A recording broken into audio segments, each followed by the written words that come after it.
नमस्कार, मी सुशील कांबळे. ही बघा सोनाली आहे, व्हाईट पेकिंगची पिल्लं आहेत. त्यानंतरनं हे व्हाईट पेकिंग अडल्ट आहे. हे चिनी कोंबड्या लहान आहेत. ते पलीकड टर्की आहेत. त्याच्यानंतरनं देशी बदक आहे. हे बघा चिनी कोंबड्या आहे. हे आपले टर्की आहेत ह्या.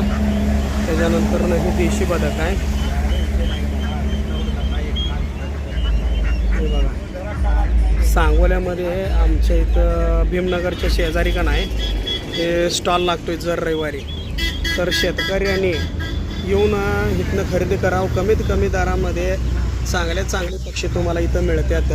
काय इतर ठिकाणी लोक ह्युमन रेट लावतात आणि तुम्हाला पक्षी देतात, ती जगतात नाही जगतात. इथं कमीत कमी पैशामध्ये का नाही तुम्हाला चांगला रिझल्ट मिळणार आणि योग्य ते ट्रीटमेंट आणि योग्य ते पालन केलं तर तुमची सगळी पक्षी जगणार. तर कोणाला लागत असेल तर इथं सांगोलामध्ये आमच्या भीमनगर सर्कलमध्ये येऊन खरेदी करा.